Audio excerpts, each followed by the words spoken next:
That's the person he said out of all the girls and women he ever seen, he thought she was the biggest star and had the best voice ever.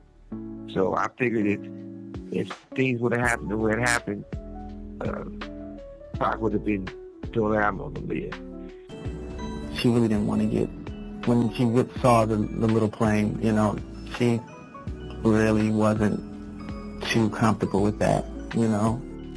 What did you see? Things that an adult should not be doing with a child. Dame would do anything to protect Aaliyah, but his partnership with Jay put him in a difficult position. You ever have beef with R. Kelly while you was with Aaliyah? She just wanted it left alone. So that's the thing that people would be like when Jay was doing videos with him, I was be in the video, but I'd be like, yo, what do you want me to do? And she'd be like, don't start nothing, just don't be in no shots with him. She was unconscious. She didn't choose to get on that plane. There were phone calls made. There are witnesses who signed NDAs. In a stunning revelation from prison, Suge Knight has dropped a bombshell that has shocked the hip-hop community.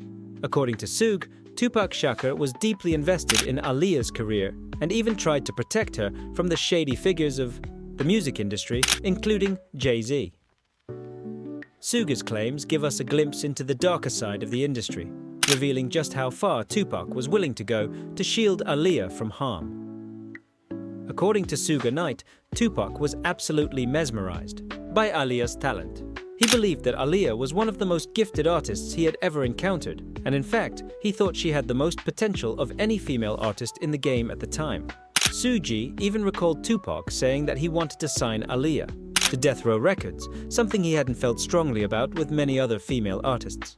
Tupac saw something special in Aaliyah, something that could have elevated her career to new heights. Suge shared an interesting story from the time he took Tupac to see Gladys Knight perform in Las Vegas. During the show, Gladys Knight brought out her niece, and Aaliyah was in the audience. Tupac was so excited about Aaliyah's talent that he insisted Suge not let her leave the show until he had a chance to speak to her. Suge was taken aback by Tupac's enthusiasm, as he had never seen Pac so excited about working with a female artist before. Tupac's admiration for Aaliyah went beyond just her vocal abilities. He believed she had the potential to become a major star. Jealousy is worse than hate. When a person hates you, they just hate you. When a person is jealous of you, they can never sleep or rest. All those artists was jealous of Tupac.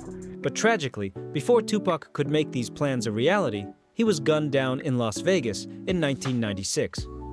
Tupac to go see Gladys Knight perform in Louisville, Vegas.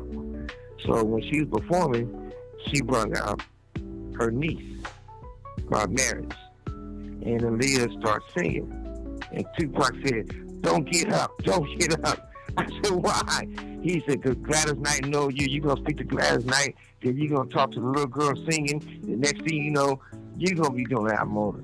He said, I'm going to go talk to her. You come later on because I want to do an album on Aaliyah. He didn't know her name. So Pac was so excited. I'm talking about, I ain't never seen that little motherfucker happy. He wasn't thinking about signing nobody else. That's the person he said out of all the girls and women he ever seen, he thought she was the biggest star and had the best voice ever.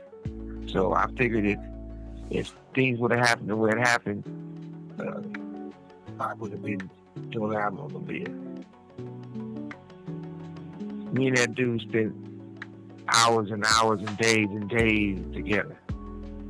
Me personally, I never seen him get so excited about no female artist.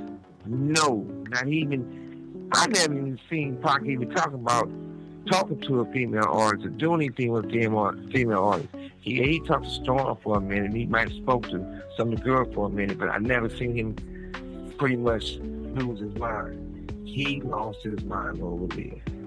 He talked about her days and days. I got tired of hearing him talking about that little girl. He said, man, I got this song I want to do with her. I'm going to do this song with her. I'm going to do that song on her. He was super, super, super excited.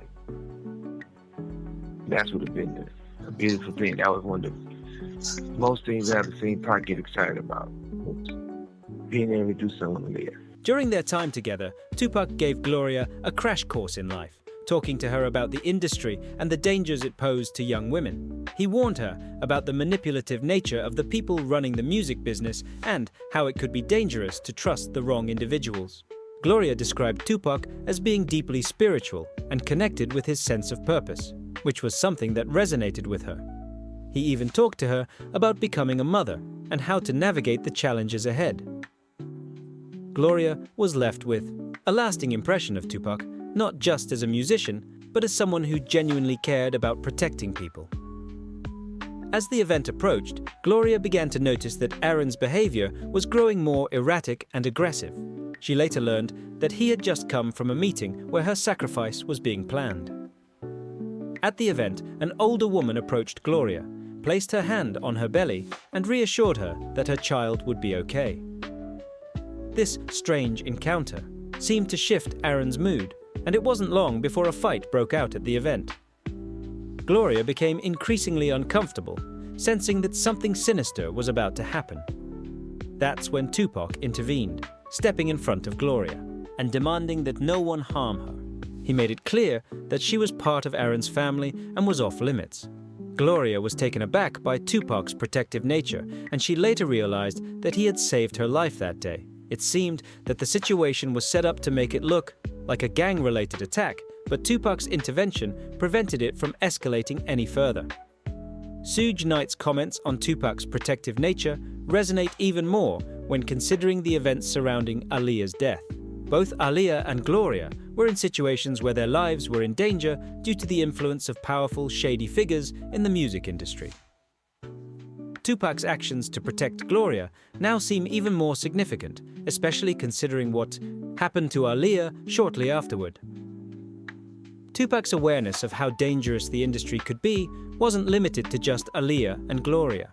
He had already had his share of beef with Jay-Z, and the animosity between the two goes back to their involvement in the East Coast-West Coast rivalry. While Tupac and Biggie Smalls had been friends before the infamous 1994 shooting at Quad Studios, their relationship soured after Pac was shot multiple times in what he believed was a setup by those close to Biggie. From that point on, Tupac's anger toward Biggie intensified, which also spilled over into his disdain for Jay-Z, especially after Jay-Z released his debut album and made subtle jabs at Tupac.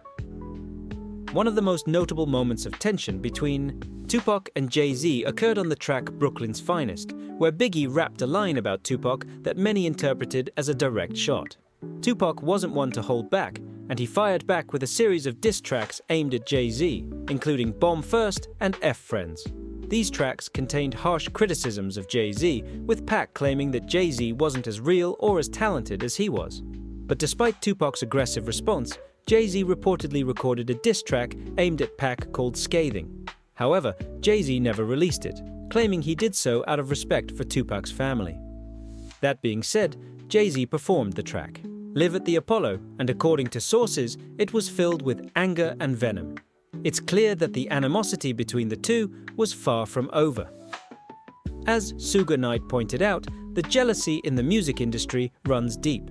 Tupac's charisma and magnetic personality made him a star before he even reached the height of his fame, whereas Jay-Z's success was rooted more in his business acumen and wealth. Suge argued that many men in the industry were jealous of Tupac's influence and appeal.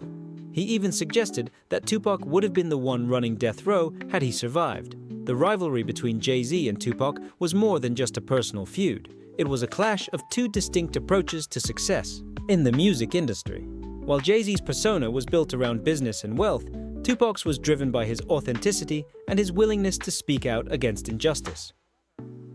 In the end, Suge Knight's comments raise an important question. Was Tupac trying to protect Aaliyah from the darker forces of the music industry, including Jay-Z? Could Jay-Z have been involved in her tragic death? The timeline of events surrounding both Tupac and Aaliyah's deaths continues to raise suspicions. Drop your thoughts in the comments below, and don't miss the next video where we continue to break down these intriguing revelations.